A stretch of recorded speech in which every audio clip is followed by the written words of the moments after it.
Anyway, let's talk about. I'm not even gonna try. That's clearly Jim Gordon no. carrying him. That is Ned Flanders. Incorrect. We're talking about Oakley Dokley. Oakley Dokley, absolute Batman. No telling what kind of damage he could do if Baby Jesus got loose. One of the best Flanders quotes ever. Absolute Batman number 3. Could be one of the interesting issue, I will say. Scott Snyder, Nick Dragata is on the art. Before we go on. Hold on, who's the ink and all that? There's a third name. Or is it Dragota? I don't know. Anyway, Nick Dragota or Dragota. I apologize if I'm mispronouncing it. Colorist Frank Martin. Letterer Clayton Cowles. So before we go on, there's a level of disbelief, I believe, in comics that you kind of have to have. Oh, here you we have go. to suspend you have to suspend your disbelief to a certain degree to enjoy comic books. It's just to enjoy really any story, any fiction, right? Some require more than others. As this absolute Batman continues, I feel like my resolve and my willingness to suspend my disbelief is being tested more and more. Okay. You know what I mean? A little bit. Could we have a Cheetos Flamin' Hot Take? No, In the name of Little Caesars, explain yourself. In the name of Hardee's. Chester Cheetah, your lawyer. Shit, we're fucked. You fast food lawyer. You're fast food lawyer. If I can't get you acquitted in 10 minutes or less, it's free. So tell me more. Tell me more. Like, did you have a car? Like, why do you feel this way about Absolute Batman number 3? I just, at some point, like, I mean, I don't. You have these party animals, and like every day they go out and slaughter like 1,000 people, like in the streets, like in public. It's like, what? Like, I get it. I get again that these things, you're not meant to look too deeply into them, because then they kind of unravel the story. What you're meant to do is you're meant to take it as, wow, shit's bad. Right? That's what you're meant to take it as. You're not meant to actually count up the numbers that they use. Yeah. Can I say something? No. Somebody somewhere sometime said that this book this is Scott Snyder's version, or this is how Scott Snyder would do a Dark Knight Returns story. Okay. Like, it's very much him. And you could see that with the mutants and the party animal. Like, there's connections to make there. Sure. And I think that doesn't bother me as much, because it does remind me very much of... I know what you mean, because I had a similar... Like, I can just suspend my disbelief a little bit more, I guess, because I did it with Batman, or like with the Dark Knight Returns, because the mutants kill a lot of fucking people in that story too, but you're like, whatever, it's just the thing. But I get what you mean, because there's a couple panels where I'm like, how many people are alive in Gotham at this point? Yeah. I mean, is anybody even living there? I mean, would you even want... I mean... Yeah, it seems get like the fuck out of Gotham. Seems like you've got to tone it down to a point where it's like, okay, it's a little more believable. But then again, but this is also a 5-issue arc. I fucking hate people who are like, bring realism back into comic books. Bring grittiness. Like, shut up. I don't want realism and grittiness. I do want, I don't want it to be so fantastical. It's like, that's stupid. But like, I don't really care for... the Black Mask whole arc. I don't really care for it. I just don't understand the point of killing so many people. So you and I both love the first two issues. So you're not. This is the first issue where you're like, okay, this isn't as good as the other two. Like, this is the first time you're like, maybe you're seeing a little bit more cracks in the armor. I still think it's right up there with the Wonder Woman. I still think Wonder Woman and Batman are still right up there. Superman is catching up, but only because issue 2 was okay. But I still really like this story. It's just, here's the thing.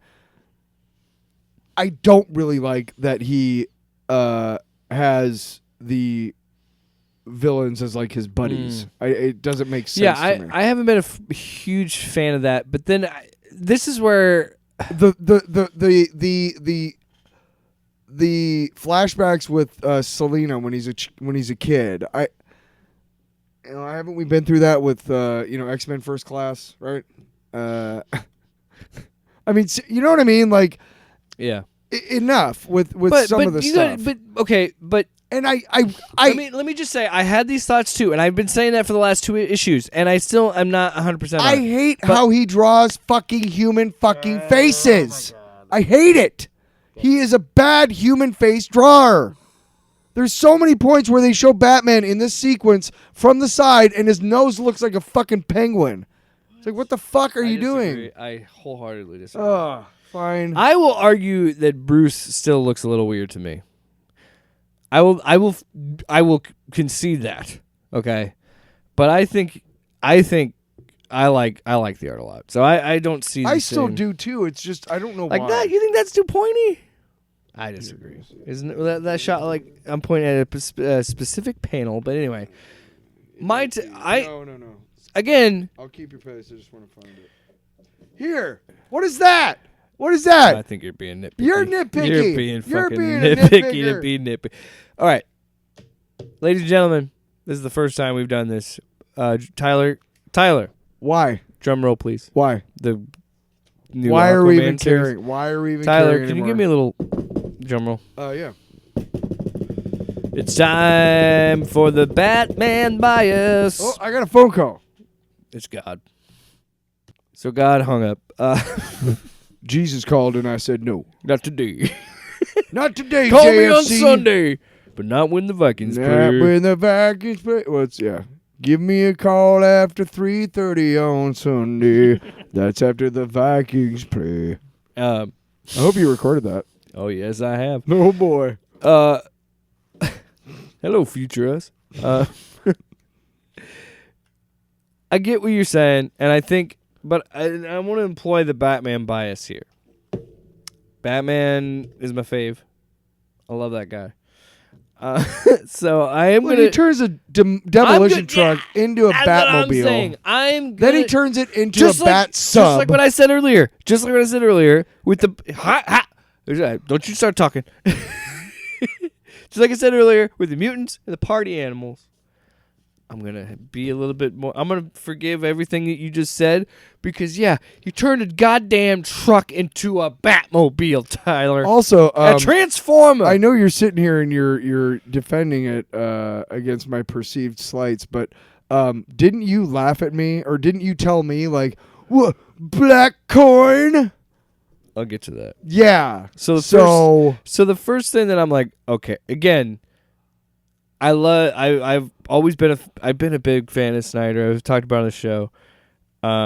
And I love so much his ability to pace and ramp. And I know, and I do understand where you're coming from. There are some things where I'm like, I don't necessarily like how that character looks or some things like that. I still think he's way too huge, Bruce.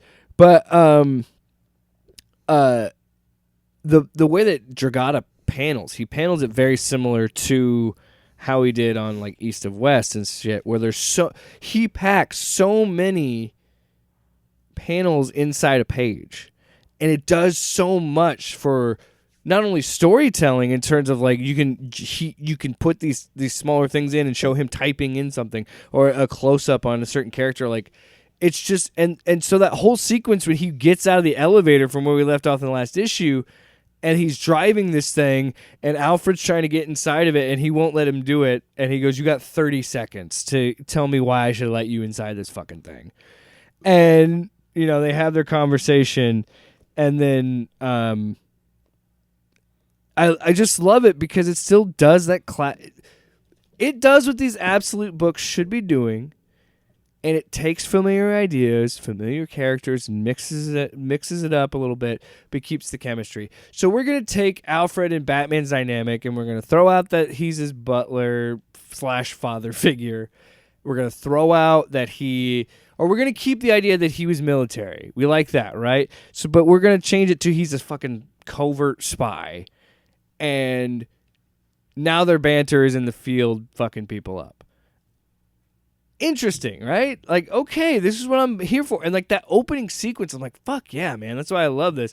And then when he's like, we need to abandon this thing and find a vehicle and go fast, and he's like, I'll pretend you didn't say that, and then turns the tank into the Batmobile. Like, that's just so fucking cool. And homemade jet engines. and when he uses the machine gun, it doesn't shoot bullets, it shoots little bat emblems that are electrified. Yeah. And he's just like, whatever. Oh, dude, you skipped right past the wrecking ball with the fucking symbol on it. I want to talk about that too. Well, yeah.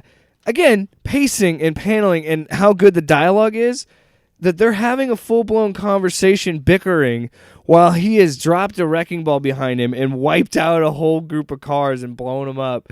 And it's just a casual conversation. And then he jacks him out. Yeah, no. So he's like, tell me you got a way out of this. And he says the lever's right in front of you.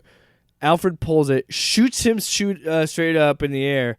Batman fucking backs the Batmobile into the water because he knows this is where the drainage system is, loads it, like rides it in the car down through the fucking sewage into his Batcave, like his version of a Batcave. I'm like, and you and I have talked about this so much, and we love the staple of this absolute Batman. Him knowing the guts of Gotham is such a fucking cool storytelling dynamic. You really like it. I like it. So then we kind of experiment some more with this.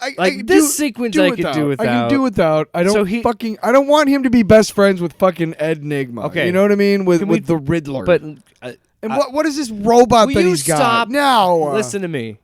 I think the implication is that Edward, at some point in the series, because I don't think they really said. I'm sure that like the Zoo, this arc will be 5 issues, but this is going to be an ongoing series. So I don't know when he's going to stop doing it. Yeah. I am thinking that he is planting the seeds, and this is me just guessing, that Edward's consciousness is going to get downloaded into this robot, and this robot is going to actually be the Riddler. Right? Sure. That's my guess. Sure. Totally guessing. Sure. So then we cut. No, and you know what? Sure, that sounds cool. So then we cut to Harvey Dent calling Batman, saying, like, I got some fucking dirt. And he's trying to help him out. And then we see Commissioner Bullock, Harvey Bullock, meet up with Black Mask. So I want to get your take on this. So this next few pages and this whole bit right here, you could put side by side next to like East of West. And that's probably why I dig it so much. Just because of this has Dragata's style and paneling all over it. And I think it just works so... The dude just knows how to fucking pace action. Like, it just is such an interesting, cool, crazy sequence where we show Roman Sionis, his Black Mask, fighting this prize cage fighter or whatever. Gets him in an armbar, snaps his leg. The guy keeps fighting as he's crawling away, takes another leg and snaps that. And then puts him in a chokehold and pretty much kills him while he's trying to negotiate with Harvey Bullock. Yeah. And you even see his eyes bulging out, and they're red. And I'm like, okay, so now we're also going to imply, I guess the whole idea behind this sequence is to show that, like, oh, not only is Black Mask this criminal mastermind, he's also, as far as I remember, actually the first time we've seen him interpreted as a physical threat to Batman, because he's always just been a mob boss. Well, he's clearly small. Like, I mean, he's wiry, but he's not big. Like, but it shows clearly the guy is about as big as Batman, right? Yeah. So the guy that he took down, almost implying, and that's saying it like, but it's going to take more than just his brawn to beat this guy. Yeah. And then we have another flashback, or we have the sequence of and I love. There are some parts of shortcoming in the art, but goddamn, I wanted to get to this sequence. So there's a sequence of this right here. There's a wide shot of Alfred spying on his woman. His wife. Ex-wife. And it's just the color, everything about this panel is cool and awesome, and like the perfectly shade on the sunglasses, and it looks like a shot from a movie.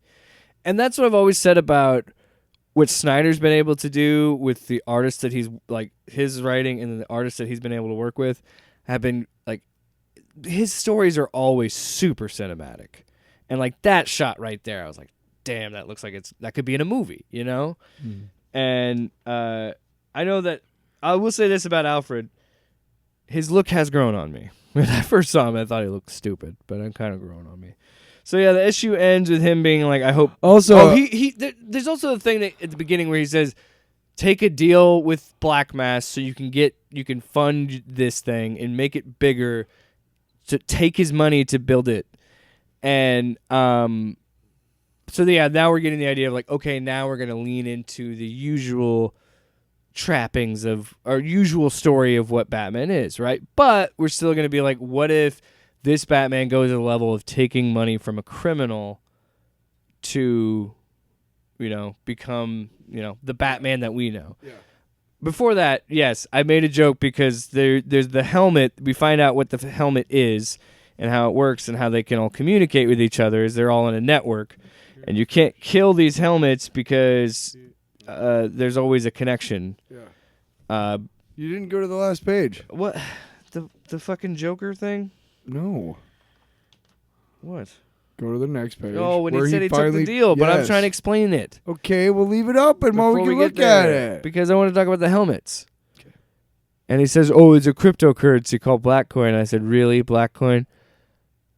But I get what the point was. Scott put that in there because he wants me to hate these guys even more. And how do you do that? You make them fucking crypto bros. And I'm really going to fucking hate these guys. But yeah, he's like, at the end of it, because he finds out his mom is still alive in this, remember. She is deputy mayor stepping in while Gordon's in the hospital. And he's like, they're attacking officials. Yeah. You need to stop doing this. And that's the moment when he realizes, okay, I got to fucking take that money. Because if I'm going to stop these dudes, I'm going to need more arsenal and more than... Because Alfred's whole thing is like, you're going to need more than just your wits and your fighting. Like, you're a genius, but think of what you could do with more money if you can actually fund this. And I don't think he's actually going to take the deal. I think this is... He's doing this to just get closer to Roman. I don't think he's actually going to do it. No. Yeah, I'm still. I think we're committed at this point to listening. Well, at least I want to finish the Zoo. Reading all 5 issues of each of the series. I think. At least this arc, yeah. I want to see how each of these arcs plays out in Superman, Batman, and Wonder Woman. All absolute. I'm definitely probably going to get the I don't want to go that bold because I don't know how the next 2 issues are going to be. But at this point, I'm kind of like, I'm definitely thinking of picking up the trade when it comes out for sure. Because I'm really digging this book. I really love it. I still like it. Every issue has had a moment where I am seeing something new for Batman, and it's been a long time since I've felt that way. So it's really cool. Yeah, that's actually really cool because that's one of the things I was like, oh, that's neat, even though it's really stupid with the axe. And we've only seen it that once. Everything that he does, you and I were, how many times? People were flipping out like it's going to be every issue he pulls it off. Let's keep calling back. It's the thing of what we talked about. It's that level of camp. Each issue has had some crazy serious moments, like with Roman killing that dude, but like it's also had moments where he was driving a fucking dump truck that turned into a car, Tyler. There was this thought, moving forward, before this started coming out, there was this thought that like, oh, what is that stupid bat symbol? And then they showed the preview, and they were like, oh, it's an axe. And everybody was like, what? I mean me. I was like, I still hate that what? logo. That's stupid. And when it came out in the comic, it was like, oh, that's cool. I still hate that logo, though. I do too, but here's the thing. That axe was like a one-time deal. I seriously doubt if we ever see it again. Dude. And that's another reason what I love about what Scott's doing with this character, with his this absolute Batman thing of like, okay, you know what? We probably never will because he's poor. He can't reproduce it. No, but what I'm saying, it was a way for the art. It was a way for the writer and artist team to be like, check this shit out. Let's do something cool. Like, he's resourceful, man. You know how many times I've like heard interviews, and it's a lot of the times it's writers being like, you know what? Yes, I have a story and things I want to do, but sometimes I just want to see whatever artist draw some really cool shit.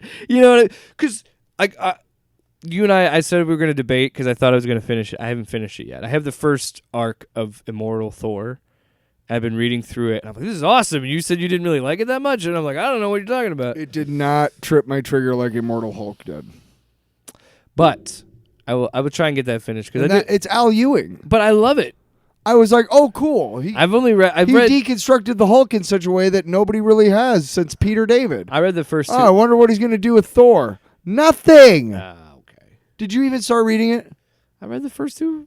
I'm halfway through the second issue because I had to stop reading it. What's the deal with the giant? What is that? What is that like old god thing or whatever the fuck is going on there? What the hell is that? What is it? Why don't you read the whole series? I read the first three issues and I'm like, this is fucking boring. Wow. And the art isn't even that good. Off panel, off topic with Jake and Tyler.